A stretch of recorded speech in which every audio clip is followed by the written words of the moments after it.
우리는 모두 하나님을 사랑한다고 고백하지만 정작 영혼이 하나님으로부터 멀어질 때가 많습니다. 말씀을 읽어도 마음이 뜨겁지 않고 기도하려고 무릎을 꿇어도 창문만 바라보다 일어날 때가 있습니다. 마치 영혼이 깊은 잠에 빠진 듯한 침묵이 우리를 덮습니다. 그러나 성경은 이런 침체의 순간에도 하나님이 우리를 깨우기 위해 마련해 두신 통로가 있다고 말합니다. 그중 하나가 바로 금식, 패스팅입니다. 금식은 단순히 먹지 않는 행위가 아닙니다. 금식은 하나님 앞에서 내 배가 아니라 내 영혼이 주님을 먼저 찾겠습니다 라고 고백하는 영적 훈련입니다. 젠센 프랭클린 목사님은 금식을 영적 배터리를 충전하는 행위라 말했습니다. 겉으로는 조용해 보이지만 영혼 안에서는 거대한 재구조화가 일어나는 시간입니다. 오랫동안 눌려있던 영적 감각이 깨어나고 흐트러졌던 심령이 다시 정렬되며 잃어버렸던 하나님의 임재에 대한 갈망이 다시 살아납니다. 예수님도 공생애를 시작하기 전 40일 금식을 하셨습니다. 이는 그분이 기력이 없어지기 위해서가 아니라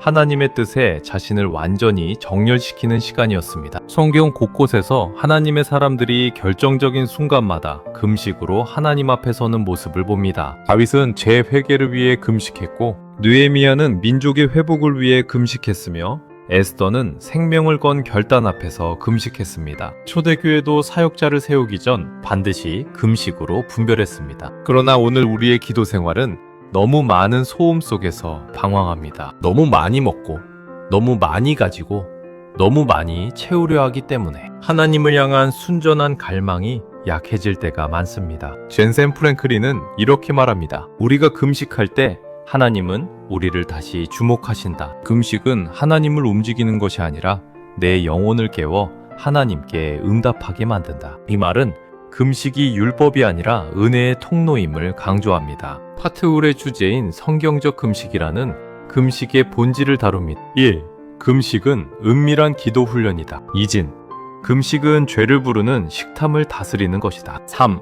금식은 오해를 바로잡을 때 비로소 영적 능력이 드러난다. 오늘 우리는 이 세 가지 대지를 따라 금식의 영적 본질을 살펴보려 합니다. 금식은 어떤 초인적인 사람이 하는 일이 아닙니다. 하나님 앞에서 부족한 우리가 다시 깨끗해지고 다시 갈망하고 다시 뜨거워지기 위한 은혜의 자리입니다. 오늘 말씀이 공동체와 여러분의 삶에 영적 재점화가 일어나는 시간이 되기를 바랍니다. 첫 번째 금식의 본질은 무엇보다 하나님과 나 사이의 은밀한 훈련입니다. 예수님은 마태복음 6장에서 너희가 금식할 때라고 말씀하셨습니다. 여기엔 중요한 사실이 담겨 있습니다. 예수님은 금식을 한다면이 아니라 할 때라고 전제하셨습니다. 다시 말해 금식은 특별한 사람만 하는 행위가 아니라 하나님을 따르는 자에게 자연스러운 영적 습관이라는 뜻입니다. 은밀한 중에 보시는 하나님은 우리가 숨겨진 자리에서 드리는 경건의 훈련을 기뻐하십니다. 금식은 다른 사람에게 보이려는 행위가 아니라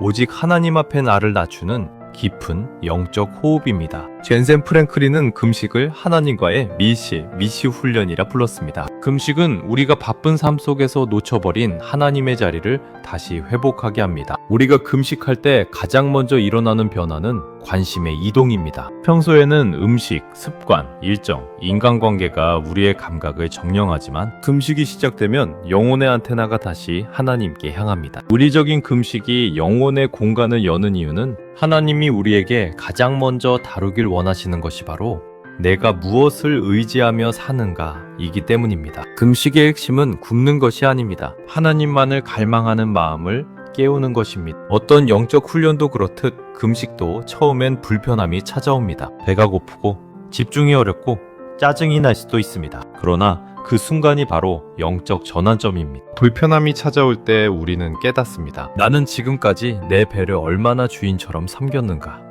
나는 얼마나 쉽게 세상의 만족으로 나를 채우려 했던가? 금식은 이 사실을 직면하게 만드는 은혜의 도구입니다. 예수님은 금식을 은밀하게 하라고 말씀하셨습니다. 그 이유는 금식이 보여지는 의식이 아니라 숨겨진 순종이기 때문입니다. 하나님은 은밀한 중의 순종에 공개적인 보상, 퍼블릭 리워드를 약속하셨습니다. 젠센 프랭클린은 금식은 하나님이 우리를 위해 문을 여시는 강력한 도구라고 했습니다. 우리는 어떤 문이 열릴지 모릅니다. 그러나 금식은 하나님께 우리의 귀를 열어 그분의 마음과 계획을 분별하게 합니다. 금식은 또한 기도의 깊이를 더하는 훈련입니다. 기도는 영혼의 호흡이고 금식은 그 호흡을 깊고 선명하게 만듭니다. 금식 중 드리는 기도는 보통 때보다 더 절박하고 더 진실하며 더 투명합니다. 금식은 우리의 기도를 하나님의 마음과 정렬시키는 영적 조율입니다. 그래서 금식을 할 때 종종 잃어버렸던 하나님의 음성이 다시 들리기 시작합니다. 금식은 단순히 무엇을 내려놓는 행위가 아니라 하나님을 다시 얻는 시간입니다. 금식은 영혼을 깨우고 잃어버린 갈망을 되살리고 영적 감각을 회복하게 합니다. 그래서 금식은 강력한 은밀한 기도 훈련입니다. 하나님은 금식하는 성도를 외면하지 않으십니다. 오히려 더 깊은 관계로 초청하십니다. 금식의 두 번째 본질은 식탐을 다스리는 영적 절제입니다. 성경에서 죄의 근원을 다룰 때 가장 빈번하게 등장하는 요소가 욕망입니다. 그 중에서도 가장 원초적 욕망이 바로 배를 향한 탐심입니다. 창세기에서 아담과 하와가 넘어간 자리도 먹는 문제였습니다. 에서가 장자의 명분을 판 이유도 배고픔이었습니다. 바울은 빌립보서에서 그들의 신은 베빌, 300시구라고 말했습니다. 욕망이 신이 될 수 있다는 것입니다. 젠센 프랭클린 목사님은 금식을 배에 앉아있는 왕자를 무너뜨리는 시간이라 표현했습니다. 배가 왕으로 있을 때 영혼은 끊임없이 육체의 요구를 섬깁니다. 먹어라, 즐겨라, 채워라, 소유하라. 끊임없는 속삭임이 영혼을 피폐하게 만듭니다. 그러나 금식이 시작되면 우리는 비로소 그 왕자를 향해 도전합니다. 더 이상 너를 섬기지 않겠다. 나의 주인은 하나님이시다. 식탐은 단순한 폭식의 문제가 아닙니다. 식탐은 영적 둔감함을 불러오는 죄의 구조입니다. 배가 부르면 마음이 느슨해지고 마음이 느슨해지면 영이 흐려집니다. 그래서 예수님은 제자들에게 경고하셨습니다. 방탕함과 술 취함과 생활의 염려로 마음이 둔해지지 않게 하라. 금식은 마음을 다시 날카롭게 하는 영적 수술입니다. 금식할 때 우리의 몸은 본능적으로 항의합니다. 그러나 그 항의 속에서 우리는 영적 갈등을 경험합니다. 내가 진짜 원하는 것은 무엇인가? 나는 누구를 더 신뢰하는가? 젠센 프랭클린은 여기서 아주 중요한 표현을 했습니다. 금식은 영혼의 전쟁이다. 배가 지배하는 영역을 성령께 돌려드리는 것이다. 금식은 식탐을 다스릴 뿐 아니라 식탐 뒤에 숨어있는 영혼의 무질서를 다룹니다. 감정에 흔들리던 마음이 안정되고 욕망에 끌리던 영혼이 정제되며 불필요한 탐심이 제거되고 하나님이 주시는 만족이 다시 흘러들어옵니다. 우리는 종종 문제를 해결하기 위해 더 많은 정보를 얻고 더 많은 조언을 듣고 더 많은 노력을 기울이려 합니다. 그러나 정작 하나님은 욕망의 뿌리를 다루기를 원하십니다. 금식은 이 뿌리를 건드리는 훈련입니다. 금식은 나의 깊은 곳을 건드립니다. 그러나 바로 그 자리에서 하나님이 우리를 새롭게 하십니다. 식탐을 다스릴 때 영혼은 가벼워지고 생각은 맑아지고 기도는 깊어집니다. 금식은 단순한 절제가 아니라 영적 해방입니다. 하나님은 금식하는 성도의 마음속에서 죄의 구조를 무너뜨리고 참된 자유를 허락하십니다. 마지막으로 우리는 금식을 제대로 이해하기 위해서는 여러 오해를 먼저 벗어야 합니다. 금식에 대한 오해는 영적 훈련의 문을 막아버립니다. 첫째, 금식은 고행이 아니라 은혜의 통로입니다. 우리는 때때로 금식을 지나치게 율법적인 행위로 이해합니다. 그러나 성경은 금식을 결코 스스로를 괴롭히는 행위로 설명하지 않습니다. 금식은 하나님이 주신 영적 축복의 자리입니다. 둘째, 금식은 하나님의 마음을 억지로 움직이는 행위가 아닙니다. 하나님은 우리의 배고픔 때문에 감동하시지 않습니다. 하나님이 감동하시는 것은 우리의 겸손한 마음과 회복을 향한 갈망입니다. 젠센 프랭클린은 이렇게 말했습니다. 금식은 하나님을 변화시키는 행위가 아니라 나를 변화시키는 은혜의 순간이다. 셋째, 금식은 어떤 사람에는 맞고 어떤 사람에는 맞지 않는 영적 스타일 문제가 아닙니다. 금식은 모든 성도에게 주어진 하나님 나라의 원리입니다. 물론 건강 상황과 개인 사정에 따라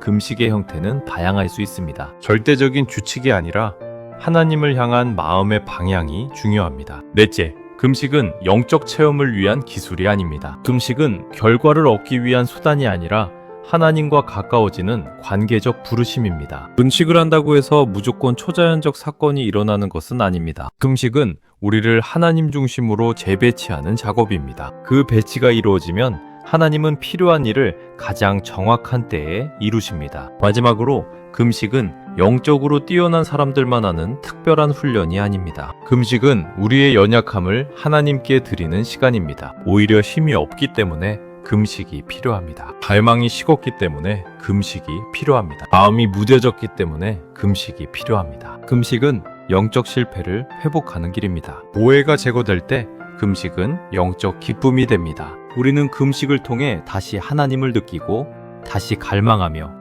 다시 충만해집니다. 금식은 영혼을 위한 하나님의 선물입니다. 오늘 우리는 파트 1을 통해 금식의 본질을 살펴보았습니다. 금식은 은밀한 기도 훈련이며 식탐과 욕망을 다스리는 영적 절제이며 오해가 해소될 때 비로소 능력이 드러나는 은혜의 도구입니다. 금식은 우리가 하나님을 더 간절히 찾을 수 있도록 돕는 하나님의 선물입니다. 금식은 영혼을 깨웁니다. 금식은 갈망을 되살립니다. 금식은 잃어버린 하나님 중심의 삶을 회복합니다. 금식은 우리 안의 욕망을 정리하고 성령께 다스림을 받게 합니다. 그리고 결국 금식은 하나님께서 우리에게 주시는 더 깊은 임재의 문을 여는 시간입니다. 젠센 프랭클린 목사님은 이렇게 말했습니다. 금식은 문을 연다. 당신이 오랫동안 닫혀있다고 느꼈던 바로 그 문을.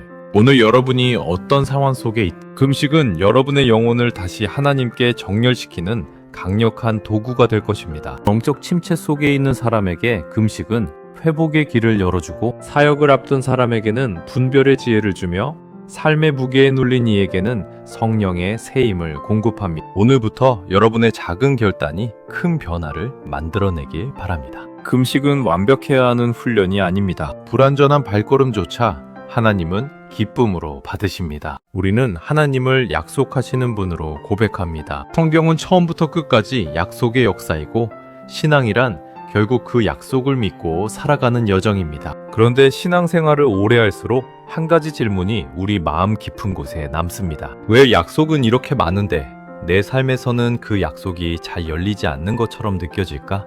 말씀은 풍성한데 현실은 막혀있고 약속은 분명한데 삶은 여전히 메마른 이유는 무엇일까요? 젠센 프랭클린은 이 질문 앞에서 아주 중요한 진단을 내립니다. 그는 문제를 하나님께 약속이 없어서라고 말하지 않습니다. 오히려 이렇게 말합니다. 하나님의 약속은 이미 충분히 쌓여있다. 문제는 그 약속의 곳간이 닫혀있다는 데 있다. 다시 말해 하나님이 인색하신 것이 아니라 우리가 약속이 흐르는 자리에 서 있지 않다는 것입니다. 금식은 바로 이 지점에서 등장합니다. 금식은 하나님을 설득하기 위한 종교적 행위가 아닙니다. 금식은 하나님께 무엇을 더 얻어내기 위한 조건이 아니라 우리의 영혼을 하나님의 약속이 흘러나오는 자리로 다시 옮겨놓는 순종입니다. 금식은 주십시오라고 외치는 행동이 아니라 주님 앞에 다시 서겠습니다 라고 몸으로 고백하는 행위입니다. 그래서 성경에서 금식은 언제나 중요한 전환점에 등장합니다. 방향이 흐려졌을 때, 싸움이 버거울 때, 사랑이 식어갈 때, 믿음이 약해질 때. 하나님의 사람들은 금식으로 다시 하나님 앞에 섰습니다. 금식은 상황을 즉시 바꾸기보다 사람을 먼저 바꾸는 하나님의 방법이기 때문입니다. 파트 2는 바로 이 금식의 능력을 말합니다. 부르심을 다시 보게 하고 영적 전쟁에서 이기게 하며 식어버린 첫사랑을 회복시키고 예수로 충만하게 하며 은밀한 순종을 삶의 열매로 드러내고 믿음을 깊고 단단하게 세우는 능력입니다. 오늘 우리는 6가지 주제를 따라 금식이 어떻게 약속의 곳간을 여는 하나님의 통로가 되는지를 차분히 그러나 깊이 묵상하려 합니다. 그 첫 번째는 부르심을 깨닫는 금식이라는 것입니다. 부르심은 어느 날 갑자기 사라지는 것이 아닙니다. 그러나 많은 성도들이 이렇게 말합니다. 하나님이 저를 부르셨다는 확신이 예전 같지 않습니다. 무엇을 위해 살아야 하는지 잘 모르겠습니다. 젠센 프랭클린은 이 상태를 매우 정확하게 짚어냅니다. 하나님이 침묵하신 것이 아니라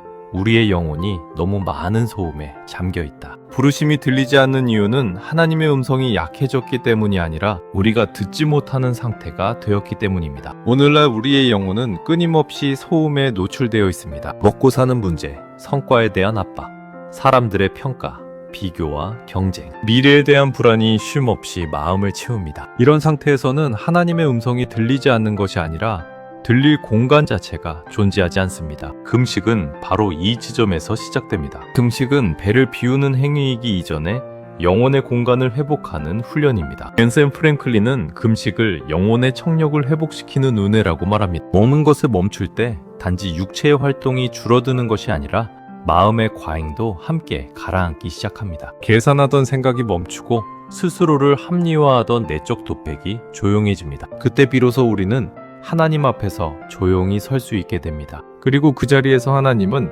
이미 오래전에 하셨던 말씀을 다시 들려주십니다. 사도행전 13장을 보면 안디옥 교회가 금식하며 기도하던 중 성령의 음성을 듣는 장면이 나옵니다. 내가 불러시키는 일을 위하여 바울과 바나바를 따로 세우라. 이 말씀은 즉흥적으로 주어진 말씀이 아닙니다. 하나님은 이미 바울과 바나바를 부르셨습니다. 그러나 공동체가 그 부르심을 함께 분별하고 확증하는 자리가 바로 금식의 시간이었습니다. 금식은 하나님의 뜻을 만들어내는 행위가 아니라 하나님의 뜻을 또렷이 알아보게 하는 통로입니다. 금식은 부르심을 다시 정의합니다. 우리는 종종 부르심을 무엇을 할 것인가의 문제로 생각합니다. 그러나 금식 속에서 우리는 깨닫습니다. 부르심은 얼마나 큰 일을 할 것인가가 아니라 누구 앞에 서서 살아갈 것인가의 문제라는 사실을 말입니다. 프랭클린은 이렇게 말합니다. 부르심은 재능의 문제가 아니라 하나님 앞에 얼마나 조용히 설 수 있는가의 문제다. 금식은 우리를 다시 출발점으로 데려갑니다. 처음 하나님이 우리를 부르셨을 때의 자리, 계산보다 순종이 앞섰던 자리,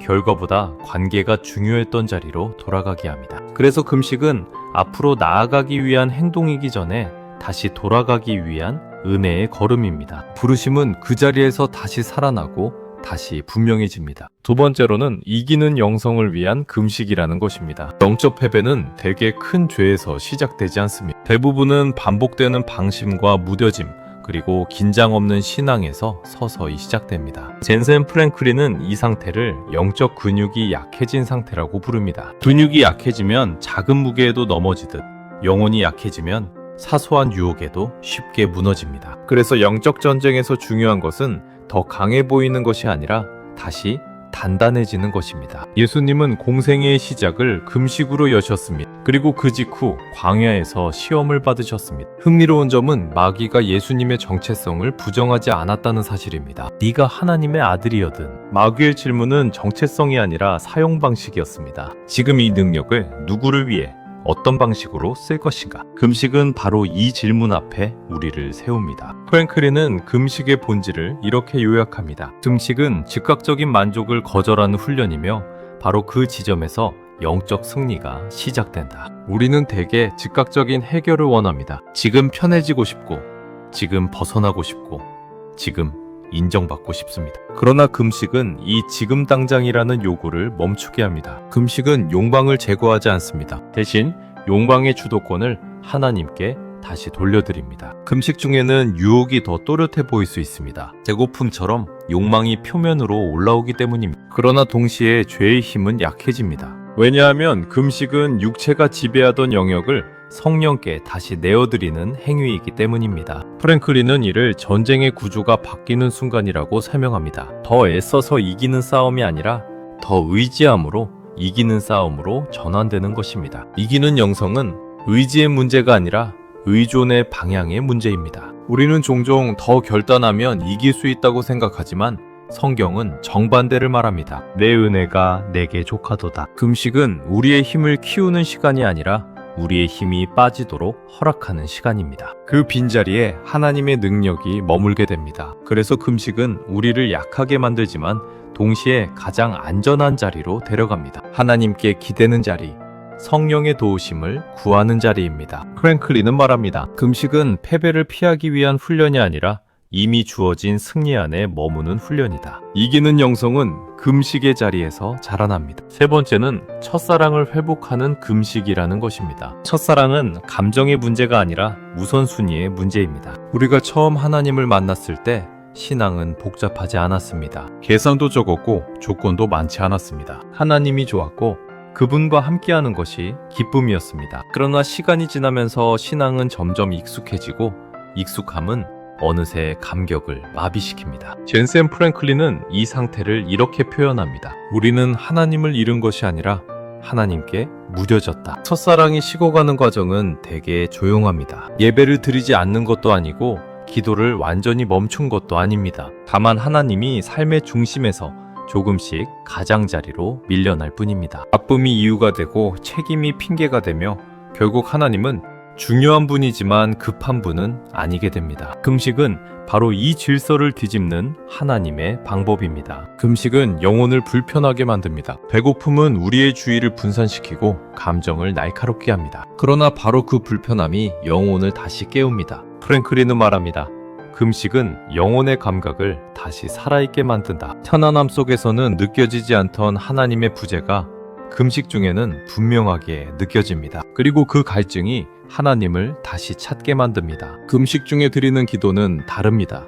말이 줄어들고 변명도 사라집니다. 하나님 앞에서 자신을 꾸미지 못하게 됩니다. 그 자리에서 우리는 깨닫습니다. 우리가 원했던 것은 문제 해결이 아니라 하나님 자신이었다는 사실을 말입니다. 이것이 첫사랑의 회복입니다. 은혜를 주시는 손보다 은혜의 주인이신 하나님을 다시 사랑하게 되는 것입니다. 금식은 사랑의 방향을 바로잡습니다. 하나님을 사랑한다고 말하면서 동시에 너무 많은 것을 사랑하고 있었음을 드러냅니다. 그래서 금식은 버리는 시간이 아니라 사랑의 중심을 다시 세우는 시간입니다. 첫사랑은 다시 뜨거워질 수 있습니다. 금식은 하나님께서 그 불씨를 다시 살리시는 은혜의 통로입니다. 네 번째는 예수로 충만해지는 금식이라는 것입니다. 벤슨 프랭클린은 금식에 대해 매우 오해되기 쉬운 지점을 정확히 짚습니다. 그는 이렇게 말합니다. 금식은 나를 비우는 시간이 아니라 예수로 채워지는 시간이다. 많은 사람들이 금식을 하지 않는 것,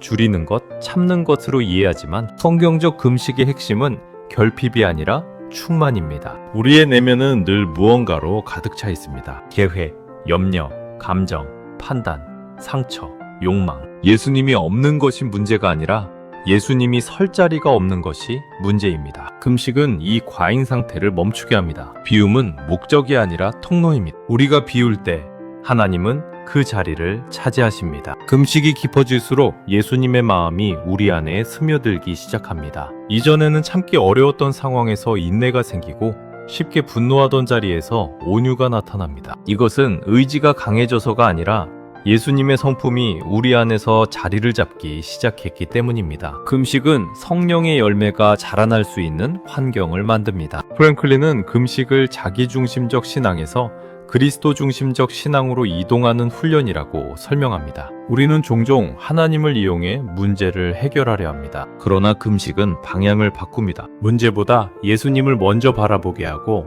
상황보다 주님의 뜻을 먼저 묻게 합니다. 예수로 충만해진다는 것은 더 종교적으로 보이는 것이 아닙니다. 더 많은 말을 하는 것도 아닙니다. 오히려 반응이 달라지고 선택이 달라지고 삶의 결이 달라집니다. 금식은 우리를 열심 있는 신자가 아니라 예수 닮은 제자로 빚어갑니다. 그 충만함은 금식의 자리에서 시작됩니다. 다섯 번째는 공개적으로 상받는 금식이라는 것입니다. 예수님은 산상수훈에서 금식에 대해 말씀하시며 아주 분명한 약속을 주셨습니다. 너는 금식할 때에 머리에 기름을 바르고 얼굴을 씻으라. 이는 금식하는 것을 사람에게 보이지 않게 하려 하며 오직 은밀한 중에 계신 내 아버지께 보이게 하려 함이라.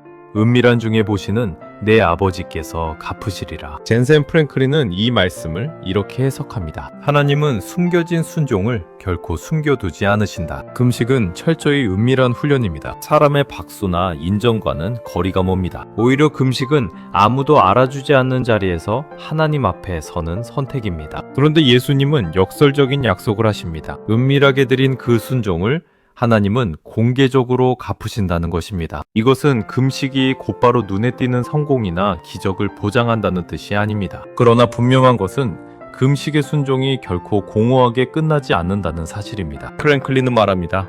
금식의 열매는 언제나 삶의 자리에서 드러난다. 그 열매는 사람마다 다를 수 있습니다. 어떤 이에게는 막혀있던 길이 열리는 형태로 나타나고 어떤 이에게는 관계의 회복으로 또 어떤 이에게는 마음의 평안과 방향의 분명함으로 나타납니다. 중요한 것은 그 변화 속에서 하나님이 일하고 계시다는 사실이 분명하게 보인다는 점입니다. 금식은 하나님께 삶의 주도권을 다시 맡기는 행위입니다. 우리는 보통 삶을 통제하려 애쓰고 하나님께는 도움만 요청합니다. 그러나 금식은 그 태도를 바꿉니다. 하나님, 이 영역은 제가 붙들고 있겠습니다가 아니라 하나님, 이 영역도 주님께 맡깁니다 라고 고백하게 합니다. 그때 하나님은 그 영역에 개입하십니다. 공개적으로 상 받는다는 것은 사람 앞에서 높아진다는 뜻이 아닙니다. 오히려 하나님이 우리의 삶을 증언해 주신다는 의미에 가깝습니다. 이 길은 내가 인도했다. 이 변화는 내가 만들었다.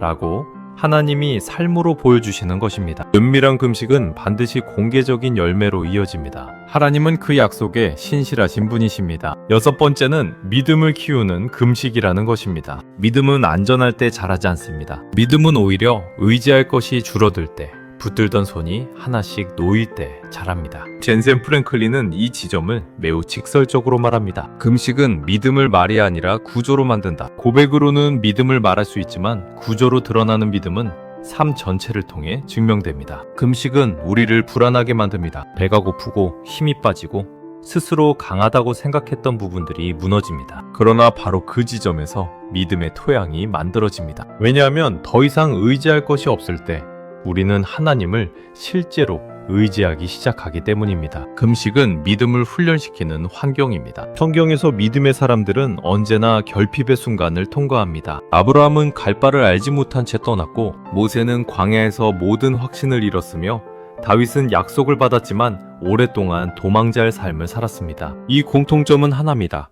그들은 상황이 아니라 하나님의 약속에 매달렸다는 것입니다. 금식은 우리를 바로 그 자리로 데려갑니다. 프랭클린은 말합니다. 금식은 하나님이 실제로 일하신다는 것을 경험하게 만든다. 금식 속에서 우리는 작은 변화들을 보게 됩니다. 기도의 방향이 달라지고 말씀의 무게가 깊어지며 이전보다 하나님께 더 민감해집니다. 이런 경험들이 쌓이면서 믿음은 개념이 아니라 확신이 됩니다. 믿음은 결국 하나님을 얼마나 많이 아느냐의 문제가 아니라 하나님을 얼마나 실제로 신뢰하느냐의 문제입니다. 금식은 이 신뢰를 몸으로 배우게 합니다.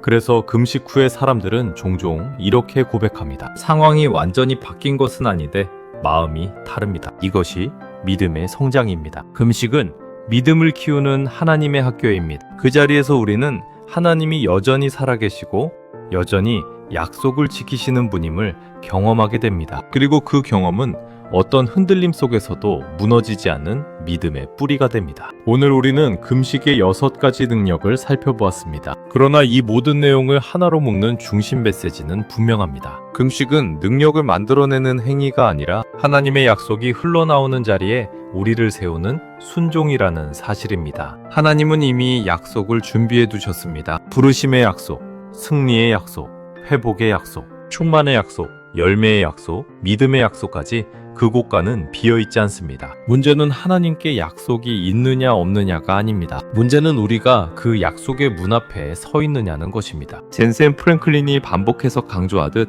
금식은 하나님을 설득하기 위한 종교적 행위가 아닙니다. 금식은 하나님, 제 삶의 자리를 다시 당신 앞에 놓겠습니다 라고 몸으로 고백하는 믿음의 행위입니다. 그래서 금식은 조건이 아니라 위치의 문제입니다. 약속이 있는 자리로 이동하는 순종입니다. 금식할 때 우리는 중요한 사실을 배우게 됩니다. 하나님은 우리가 강해질 때가 아니라 우리가 충분히 낮아질 때 일하신다는 것입니다. 금식은 우리의 손을 비우고 우리의 계산을 멈추게 하며 우리의 통제권을 내려놓게 합니다. 그 자리에서 하나님은 약속을 열기 시작하십니다. 인간의 능력이 사라질 때 하나님의 신실하심이 선명해지기 때문입니다. 그러므로 사랑하는 성도 여러분, 금식을 부담으로 여기지 마십시오. 금식은 고행이 아니라 초청입니다. 하나님께서 내가 준비해둔 것을 보러 오라고 부르시는 자리입니다. 이번 금식은 무엇을 얻어내기 위한 시도가 아니라 이미 준비된 약속을 믿고 나아가는 믿음의 발걸음이 되기를 바랍니다. 기억하십시오.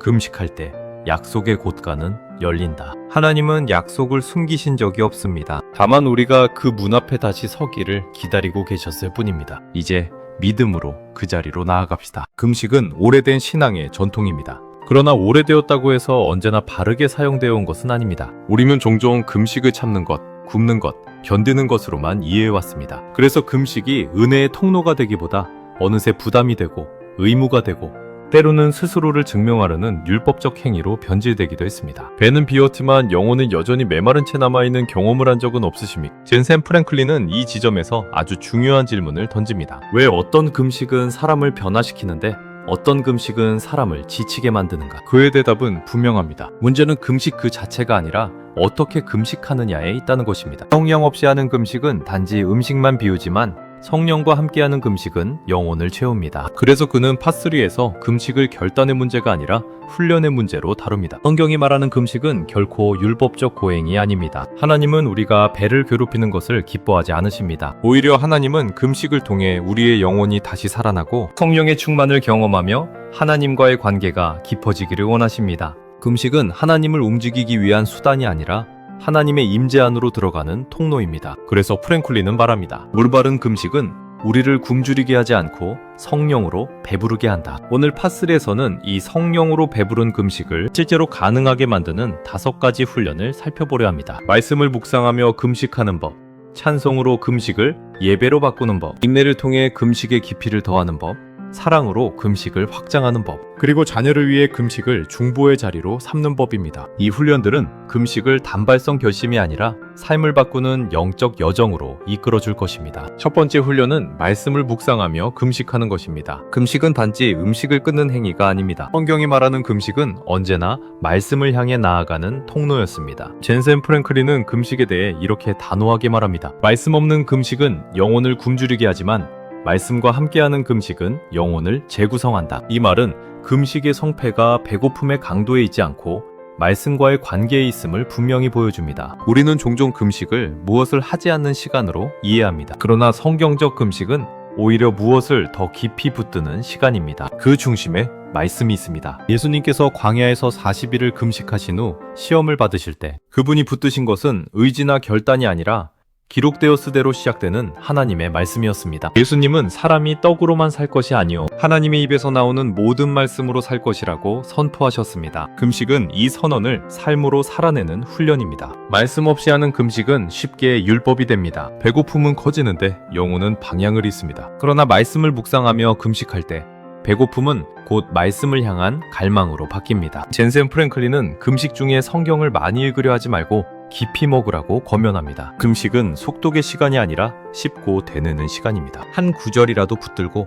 그 말씀이 나를 잊게 하고 내 생각을 드러내게 하고 내 삶을 비추게 해야 합니다. 금식 중에 말씀이 깊어지면 놀라운 변화가 일어납니다. 평소에는 그냥 지나쳤던 말씀이 마음을 찌르고 익숙했던 구절이 전혀 다른 무게로 다가옵니다. 그 이유는 금식이 우리의 내면을 조용하게 만들기 때문입니다. 배를 채우던 습관이 멈추면 마음을 채우던 소음도 함께 잦아듭니다. 그 고요 속에서 말씀이 단순한 정보가 아니라 하나님의 살아있는 음성으로 들리기 시작합니다. 말씀을 묵상하며 금식할 때 우리는 생각의 구조가 바뀝니다. 감정 중심의 판단에서 약속 중심의 해석으로, 환경을 기준으로 삼던 태도에서 하나님의 말씀을 기준으로 삼는 태도로 이동하게 됩니다. 프랭클린은 이를 말씀이 영혼의 프레임을 다시 짜는 과정이라고 설명합니다. 금식은 우리의 생각을 비워 말씀으로 다시 채우는 하나님의 방법입니다. 또한 말씀과 함께하는 금식은 기도를 변화시킵니다. 요구가 줄어들고 응답을 재촉하던 태도가 사라집니다. 대신 하나님, 이 말씀이 제 삶에서 어떻게 이루어지기를 원하십니까?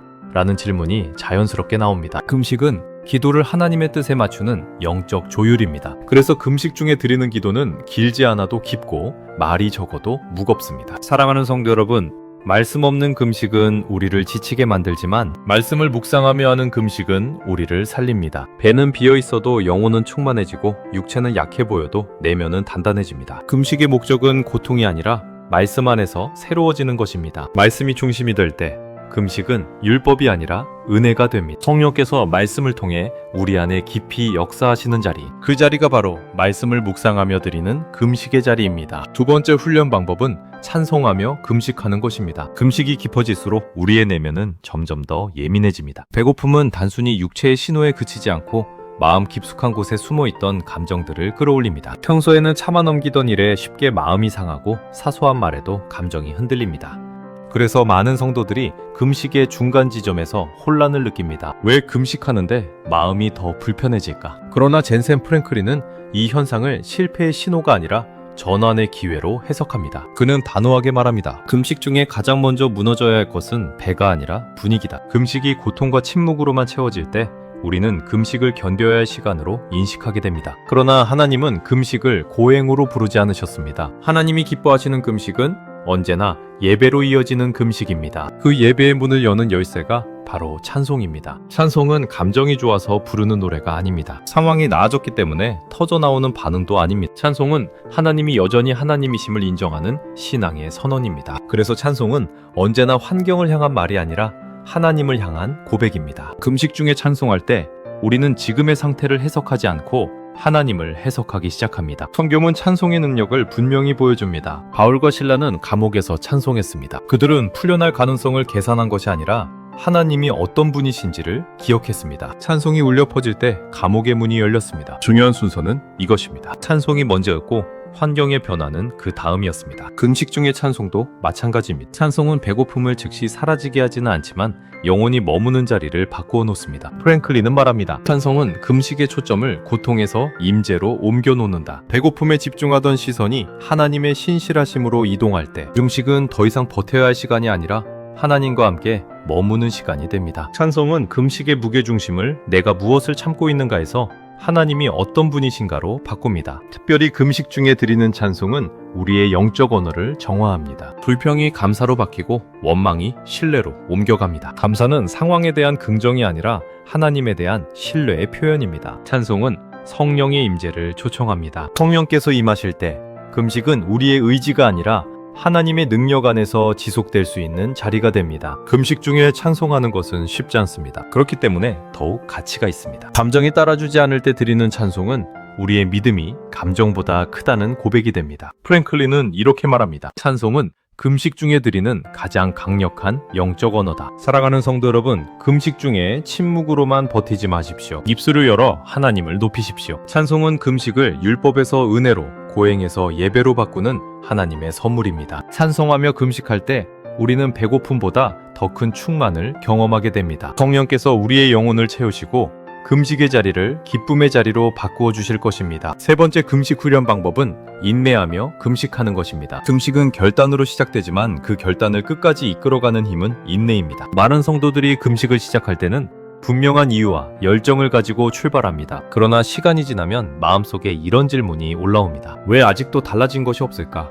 이렇게까지 했는데 하나님은 왜 조용하실까? 벤센 프랭클린은 바로 이 지점에서 금식의 본질을 꿰뚫는 말을 합니다. 금식의 능력은 즉각적인 결과가 아니라 지속되는 순종 속에서 드러난다. 우리는 결과에 익숙한 세대입니다. 노력하면 곧바로 반응이 오고 기다림은 곧 실패처럼 느껴집니다. 그러나 성경은 전혀 다른 언어로 우리를 부릅니다. 다니엘은 하루 이틀이 아니라 21날 동안 금식하며 기도했습니다. 그리고 천사는 이렇게 말합니다. 네가 기도를 시작한 첫날부터 네 말이 들렸으나 응답은 이미 시작되었지만 도착에는 시간이 필요했습니다. 금식은 바로 이 시간의 간극을 견디는 믿음의 훈련입니다. 프랭클린은 말합니다. 하나님은 금식 중에 우리의 인내를 통해 더 큰 것을 준비하신다. 우리는 종종 금식을 응답을 앞당기는 도구로 생각합니다. 그러나 하나님은 금식을 통해 응답보다 먼저 사람을 준비시키십니다. 조급함을 내려놓게 하시고 하나님의 때를 신뢰하도록 우리를 빚으십니다. 금식은 욕망의 속도를 늦추는 하나님의 방법입니다. 금식의 중반은 가장 힘든 시간입니다. 처음에 결단은 사라지고 끝의 기대는 아직 멀게 느껴집니다. 이때 감정은 식고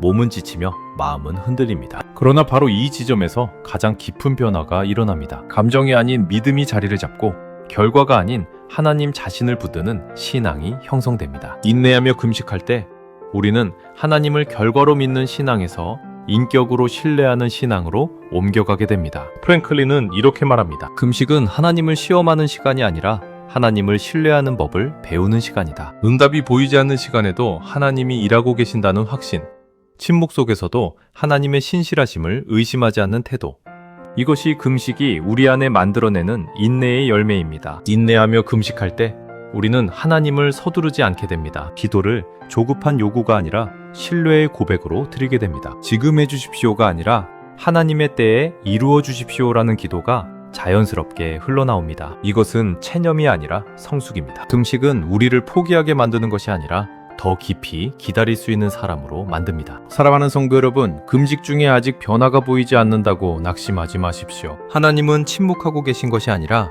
우리를 빚고 계십니다. 인내하며 드리는 금식은 결코 헛되지 않습니다. 하나님은 인내의 자리에서 가장 안전한 방식으로 가장 온전한 응답을 준비하십니다. 금식의 깊이는 인내의 깊이와 함께 자라며 그 인내는 결국 우리를 하나님 앞에 더욱 단단히 세워줍니다. 네 번째 금식 훈련의 방법은 사랑으로 금식하는 것입니다. 금식은 나를 다루는 영적 훈련이지만 결코 나에게만 머무르는 훈련은 아닙니다. 만일 금식이 나를 더 엄격하게 만들고 더 날카롭게 만들며 다른 사람을 판단하게 만든다면 그 금식 방향을 잃은 것입니다. 벤자민 프랭클린은 이 지점에서 금식의 본질을 분명히 짚습니다. 사랑 없는 금식은 종교가 되지만 사랑으로 드리는 금식은 복음이 된다. 금식은 거룩함을 향한 훈련이지만 그 거룩함은 언제나 사랑으로 열매 맺어야 합니다. 이사야 58장은 하나님이 기뻐하시는 금식을 아주 구체적으로 말합니다. 굶주린 자에게 내 양식을 나누어주고 헐벗은 자를 입히며 억눌린 자를 자유롭게 하는 것. 이 말씀은 금식이 단지 개인의 영적 성취가 아니라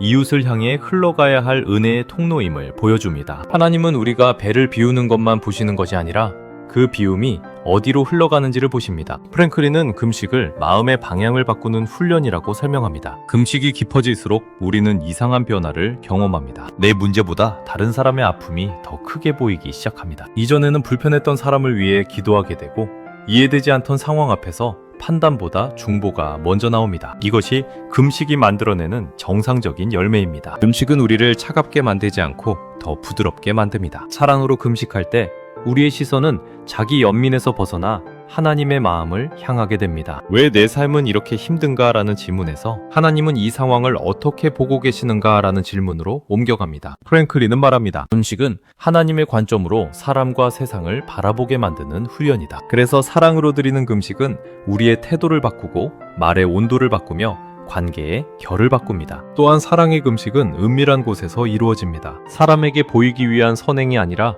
하나님 앞에서 드리는 중보입니다. 이름도 알려지지 않고 결과도 바로 보이지 않지만 하나님은 그 기도를 사용하십니다. 사랑으로 드리는 금식은 세상을 향한 외침이 아니라 하나님께 드리는 조용한 헌신입니다. 그 헌신을 통해 하나님은 공동체를 회복하시고 관계를 새롭게 하십니다. 사랑하는 성도 여러분, 금식은 나를 높이기 위한 훈련이 아닙니다. 금식은 나를 비워 하나님의 사랑이 흘러가게 하는 통로입니다. 사랑에 빠진 금식은 우리를 메마르게 하지만 사랑으로 드리는 금식은 주변을 살리고 공동체를 따뜻하게 합니다. 금식이 깊어질수록 우리의 마음이 넓어지고 하나님의 긍휼이 우리 삶을 통해 흘러가게 됩니다. 이것이 하나님이 기뻐하시는 금식이며 성령으로 배부른 금식의 중요한 열매입니다. 마지막 5번째 훈련 방법은 자녀를 위해 금식하는 것입니다. 금식의 자리는 언제나 개인적인 자리로 시작되지만 가장 깊은 금식은 결국 다음 세대를 향한 중보로 나아갑니다. 벤자민 프랭클린은 파트 3의 마지막을 자녀를 위한 금식으로 마무리하며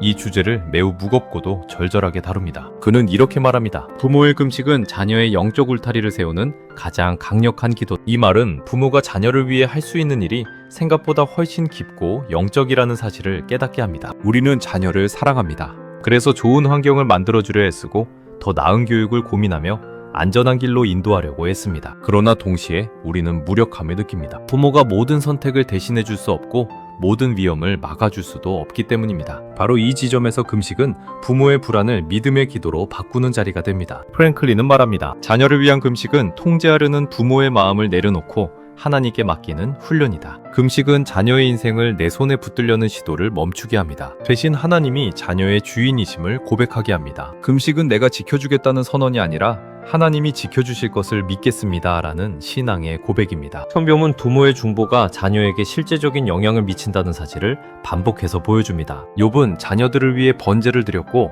사무엘의 어머니 한나는 아들을 하나님께 올려드리는 기도로 길렀으며 디모데는 어머니와 외조모의 믿음 안에서 자라났습니다. 이 공통점은 하나입니다. 자녀의 인생이 부모의 기도 위에 세워졌다는 것입니다. 금식은 이 기도를 가장 깊은 형태로 드리는 자리입니다. 자녀를 위한 금식은 즉각적인 변화를 보장하지 않습니다. 오히려 오랜 기다림을 요구할 때가 많습니다. 그러나 프랭클린은 분명히 말합니다. 부모의 금식은 당장은 보이지 않아도 반드시 자녀의 인생에 흔적을 남긴다. 금식의 열매는 성적표나 즉각적인 행동 변화로 나타나지 않을 수 있습니다.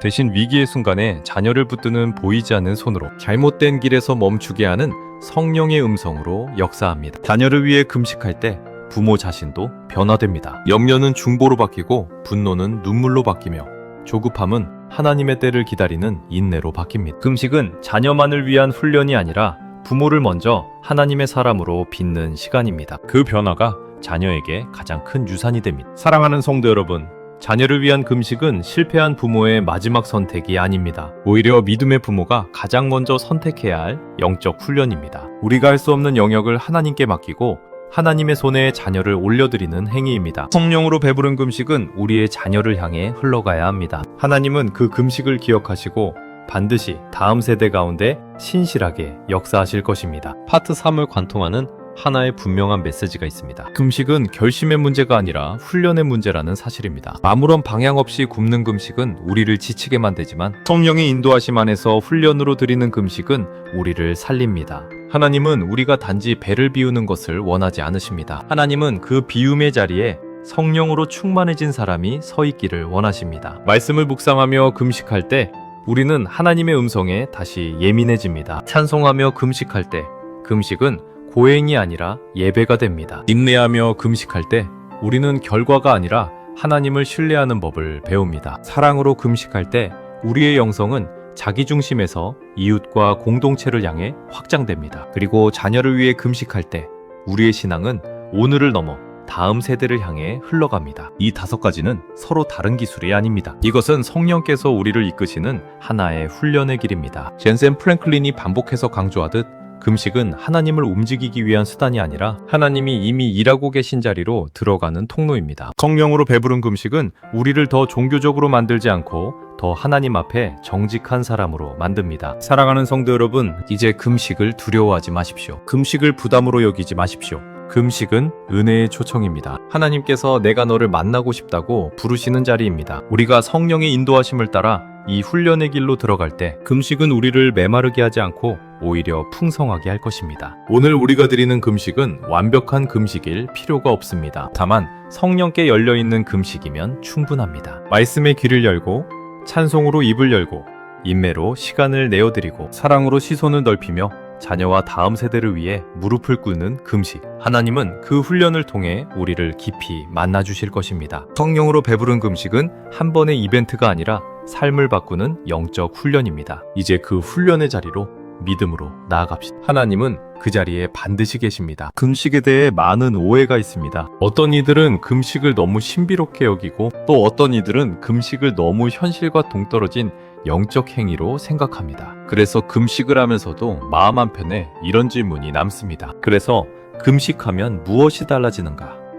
만일 금식이 결단으로만 끝나고 훈련으로만 머무른다면 우리는 언젠가 지치게 될 것입니다. 하나님은 우리를 지치게 하기 위해 금식을 부르신 분이 아니기 때문입니다. 젠센 프랭클린은 파트 4에서 분명히 말합니다. 금식은 반드시 열매로 이어진다. 그러나 그 열매는 우리가 기대하는 방식과는 다를 수 있습니다. 하나님이 기뻐하시는 금식의 열매는 단순한 성공이나 눈에 띄는 기적이 아니라 사람의 삶 전체를 새롭게 만드는 변화입니다. 하나님은 금식을 통해 우리의 환경보다 먼저 우리의 존재를 다루십니다. 성경에서 하나님은 언제나 열매를 중요하게 여기셨습니다. 뿌리가 건강하면 열매는 자연스럽게 맺힙니다. 금식은 뿌리를 다루는 하나님의 방법입니다. 우리의 욕망의 뿌리, 두려움의 뿌리, 자기중심성의 뿌리를 다루실 때 하나님은 그 삶에 반드시 새로운 열매를 맺게 하십니다. 그래서 파트 4는 어떻게 금식할 것인가를 넘어 금식이 우리를 어떤 사람으로 빚어가는가를 묻습니다. 이제 우리는 금식을 결과 없는 고행으로 보지 않습니다. 금식은 하나님이 기뻐하시는 열매로 우리를 이끄는 은혜의 여정입니다. 파트 4에서는 금식 후에 나타나는 삶의 변화, 영적 권위, 응답의 실제, 그리고 하나님께 쓰임받는 인생의 모습으로 시선을 옮기게 됩니다. 금식은 끝이 아니라 새로운 시작이기 때문입니다. 첫 번째 금식의 열매는 성령의 검으로 승리하는 인생이 된다는 것입니다. 젠센 프랭클린은 금식의 열매를 설명하며 가장 먼저 영적 승리를 말합니다. 그러나 그가 말하는 승리는 세상이 말하는 성공이나 형통과는 다릅니다. 성경적 승리는 환경을 이기는 능력이 아니라 영적 전쟁에서 무너지지 않는 삶의 자세입니다. 프랭클린은 단호하게 말합니다. 금식은 성령의 검을 다시 날카롭게 만드는 하나님의 훈련이다. 에베소서 6장은 영적 전쟁을 말하며 하나님의 전신갑주를 소개합니다. 그중 유일한 공격 무기는 성령의 검, 곧 하나님의 말씀입니다. 다시 말해 영적 전쟁의 승패는 결국 말씀이 살아있느냐, 무뎌져 있느냐에 달려 있습니다. 많은 성도들이 패배를 경험하는 이유는 믿음이 없어서가 아니라 말씀이 삶의 현장에서 제대로 작동하지 않기 때문입니다. 프랭클린은 금식을 이 성령의 검을 다시 날카롭게 가는 시간이라고 설명합니다. 우리가 금식할 때 말씀은 더 이상 익숙한 문장이 아니라 결단과 선택의 기준이 됩니다. 머리로 아는 말씀이 아니라 순간의 유혹 앞에서 즉시 반응하는 말씀으로 바뀝니다. 금식은 말씀을 외우게 하는 시간이 아니라 말씀이 나를 붙들게 만드는 시간입니다. 예수님께서 광야에서 40일을 금식하신 후 마귀의 시험을 받으셨을 때를 기억해 보십시오. 예수님은 감정으로 싸우지 않으셨고 능력을 과시하지도 않으셨습니다. 오직 기록되었으되 라는 말씀으로 맞서셨습니다. 이것은 즉흥적인 성경 인용이 아닙니다. 금식 속에서 말씀이 예수님의 존재 깊은 곳까지 스며들어 시험의 순간에 본능처럼 튀어나온 반응이었습니다. 프랭클린은 이 장면을 두고 이렇게 말합니다. 금식은 전쟁을 피하게 하지 않지만 전쟁에서 패배하지 않게 만든다. 우리는 종종 영적 전쟁을 너무 감정적으로 싸웁니다. 상황이 어려워지면 두려움이 앞서고 반복되는 유혹 앞에서는 자책과 포기가 먼저 나옵니다. 그러나 금식은 싸움의 방식 자체를 바꿉니다. 프랭클린은 말합니다. 금식은 우리를 더 공격적으로 만들지 않고 더 정확하게 만든다. 즉, 금식은 힘을 키우는 훈련이 아니라 분별력을 회복시키는 훈련입니다. 무엇이 단순한 문제이고 무엇이 영적 공격인지 구별하게 합니다. 금식 중에 말씀을 붙드는 사람은 싸워야 할 대상이 분명해집니다. 사람과 싸우지 않고 상황과 씨름하지 않으며 자기 자신을 정죄하는 싸움에 빠지지 않습니다. 대신 하나님의 약속 위에 서서 말씀으로 유혹을 끊어냅니다. 이것이 성령의 검으로 승리하는 삶입니다. 겉으로 보기에는 조용해 보여도 그 내면에서는 이미 승부가 끝난 상태입니다. 프랭클린은 반복해서 강조합니다. 금식의 진짜 열매는 문제가 사라지는 것이 아니라 문제가 나를 지배하지 못하게 되는 것이다. 이것이 승리입니다. 여전히 광야에 있지만 흔들리지 않고, 여전히 시험이 있지만 무너지지 않으며, 여전히 싸움이 있지만 두려움에 끌려가지 않는 금식은 우리를 이 자리로 이끕니다. 사랑하는 성도 여러분, 금식은 우리를 전쟁터로 몰아넣는 훈련이 아닙니다. 이미 싸우고 있는 영적 전쟁에서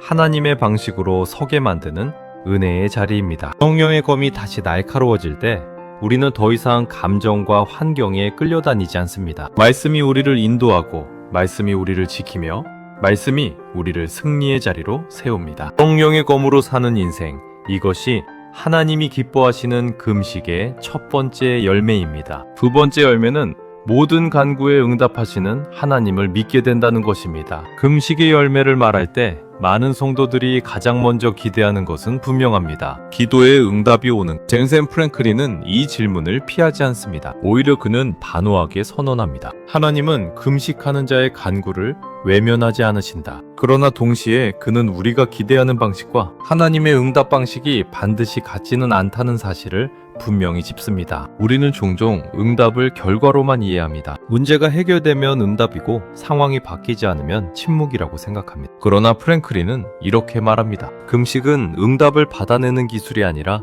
응답을 맡길 수 있는 사람으로 빚어지는 과정이다. 이 문장은 금식과 응답의 관계를 근본적으로 다시 정의합니다. 성경을 보면 금식과 응답은 언제나 함께 등장하지만 그 방식은 매우 다양합니다. 다니엘의 기도는 첫날부터 들렸지만 응답은 시간이 걸렸고, 에스더의 금식은 왕의 마음을 움직였으며 느헤미야의 금식은 민족의 회복으로 이어졌습니다. 공통점은 하나입니다. 금식은 상황보다 먼저 사람을 변화시켰다는 사실입니다. 프랭클린은 말합니다. 하나님은 금식 중에 우리의 기도를 더 크게 듣지 않으신다. 대신 우리의 마음을 더 깊이 다루신다. 금식은 기도의 볼륨을 키우는 행위가 아닙니다. 금식은 기도의 방향을 바로잡는 은혜입니다. 금식 속에서 우리는 점점 더 많은 요구를 내려놓게 되고 정말 중요한 기도만 남게 됩니다. 그래서 금식이 깊어질수록 기도는 짧아지지만 무게는 더해집니다. 특히 금식은 우리의 기도를 정결하게 합니다. 욕심에서 나온 기도,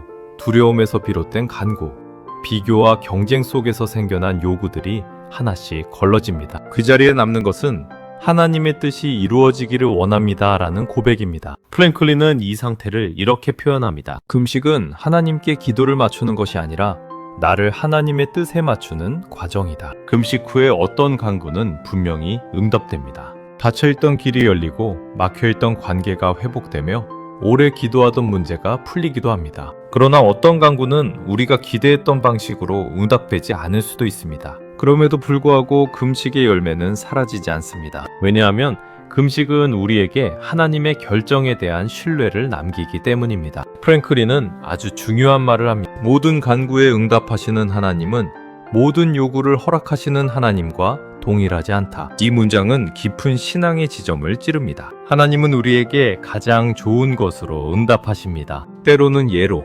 때로는 아니오로, 때로는 지금은 아니다로 응답하십니다. 금식은 이 모든 응답을 믿음으로 받아들일 수 있는 영적 근력을 길러줍니다. 그래서 금식 이후에 성도들의 고백은 달라집니다. 문제가 다 해결된 것은 아닌데 마음이 평안합니다. 상황은 그대로인데 더 이상 불안하지 않습니다. 이것은 응답이 없는 상태가 아니라 응답이 이미 시작된 상태입니다. 하나님이 상황보다 먼저 우리의 내면을 다루셨기 때문입니다. 사랑하는 성도 여러분, 금식은 하나님을 설득하는 시간이 아닙니다. 금식은 하나님을 신뢰하는 자리입니다. 하나님은 금식하는 자의 간구를 결코 가볍게 여기지 않으십니다. 다만 그 응답은 언제나 하나님의 지혜와 사랑의 방식으로 주어집니다. 모든 간구에 응답하시는 하나님을 믿게 되는 것, 이것이 하나님이 기뻐하시는 금식의 두 번째 열매입니다. 세 번째 금식의 열매는 거룩하게 구별되고 하나님께 쓰임받는 삶이 된다는 것입니다. 하나님이 기뻐하시는 금식의 열매는 결국 한 지점으로 모아집니다. 하나님께 쓰임받는 사람으로 변화되는 것, 이것이 금식의 마지막 열매이자 가장 깊은 열매입니다. 젠센 프랭클린은 이 열매를 설명하며 금식을 단순한 영적 체험이나 일시적인 헌신으로 보지 않습니다. 그는 분명히 말합니다. 금식은 하나님이 우리를 사용하실 수 있도록 삶의 통로를 정결하게 하는 과정이다. 우리는 종종 쓰임받는 삶을 특별한 은사나 대단한 능력으로 생각합니다. 그러나 성경이 말하는 쓰임은 언제나 거룩한 구별에서 시작됩니다. 하나님은 능력 있는 사람보다 먼저 구별된 사람을 찾으십니다. 금식은 바로 이 구별의 작업을 하나님께서 직접 하시는 시간입니다. 우리가 무언가를 더 쌓아 올리는 시간이 아니라 불필요한 것을 내려놓게 하시는 시간입니다. 프랭클린은 금식을 영혼의 정리 시간이라고 부릅니다. 금식 중에 우리는 무엇이 하나님께 속한 것이고 무엇이 나에게 속한 것인지를 분명히 보게 됩니다. 평소에는 섞여 있던 욕망과 소명, 두려움과 신뢰, 야망과 사명이 금식에 비답해서 하나씩 분리됩니다. 이 과정은 결코 가볍지 않습니다. 그러나 이 구별이 없이는 참된 쓰임도 없습니다. 성경에서 하나님께 크게 쓰임받았던 사람들은 모두 이 구별의 과정을 통과했습니다. 모세는 광야에서 자신의 힘을 내려놓았고, 이사야는 하나님의 거룩하심 앞에서 자신의 입술을 정결케 받았으며, 바울은 자신의 의를 배설물처럼 여기게 되었습니다. 프랭클린은 이 공통점을 이렇게 요약합니다. 하나님은 사용하기 전에 반드시 비우신다. 금식은 우리의 삶에서 하나님이 아닌 것들을 하나씩 비워냅니다. 인정받고 싶은 욕망, 비교에서 오는 열등감, 통제하려는 태도, 스스로를 증명하려는 조급함이 금식 속에서 힘을 잃습니다. 그 자리에 남는 것은 단순한 고백 하나입니다. 하나님, 제가 아니라 주님이 하시기를 원합니다. 이것이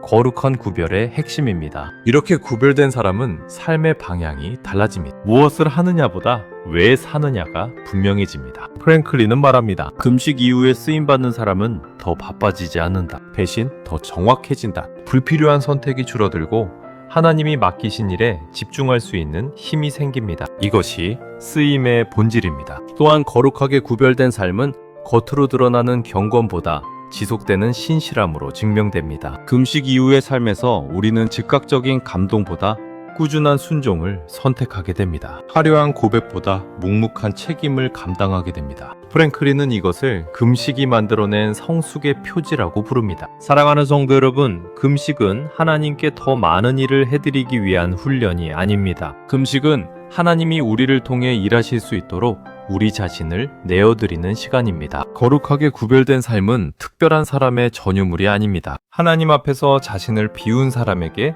주어지는 은혜입니다. 하나님께 쓰임받는 삶, 이것이 하나님이 기뻐하시는 금식의 마지막 열매입니다. 그리고 이 열매는 금식이 끝난 자리에서가 아니라 금식 이후의 삶 속에서 계속해서 자라나게 됩니다. 팔트소가 우리에게 들려주는 마지막 메시지는 분명합니다. 하나님이 기뻐하시는 금식은 반드시 삶으로 증명된다는 사실입니다. 금식은 일시적인 영적 고조 상태를 만드는 행위가 아니라 시간이 지나도 흔들리지 않는 삶의 결을 만들어냅니다. 벤셈 프랭클린이 강조하듯 하나님은 금식을 통해 우리의 문제만 해결하시지 않습니다. 하나님은 금식을 통해 사람을 세우십니다. 하나님이 기뻐하시는 금식의 열매는 세 가지 방향으로 나타납니다. 첫째, 영적 권위가 회복됩니다. 금식은 우리를 약하게 만드는 것이 아니라 하나님 앞에서 바르게 서게 합니다. 그 자리에서 말의 무게가 달라지고 기도의 깊이가 달라지며 삶에 하나님의 권위가 스며듭니다. 둘째, 하나님의 응답이 삶 속에서 분별되기 시작합니다. 모든 문제가 즉시 사라지지는 않지만 무엇이 하나님의 손길인지 알아보는 눈이 열립니다. 셋째, 하나님께 쓰임받는 인생으로 방향이 분명해집니다. 금식은 나를 위한 신앙에서 하나님을 위한 삶으로 우리를 이동시킵니다. 사랑하는 성도 여러분, 열매 없는 금식은 성경이 말하는 금식이 아닙니다. 그러나 그 열매는 우리가 조급하게 만들어낼 수 있는 것이 아닙니다. 열매는 하나님이 맺게 하십니다. 우리의 몫은 순종의 자리에서 머무는 것입니다. 금식의 자리에서 하나님 앞에 정직하게 서고 성령의 인도하심에 귀 기울이며 삶으로 이어지는 순종을 선택하는 것입니다. 이제 금식은 끝났다고 말하지 마십시오. 금식은 끝났을지 모르지만 금식이 만들어낸 삶은 이제 시작입니다. 하나님은 여전히 그 열매를 통해 일하고 계십니다. 하나님이 기뻐하시는 금식은 결국 하나님이 기뻐하시는 사람을 만들어냅니다. 이 믿음으로 금식 이후의 삶을 살아가시기를 축복합니다.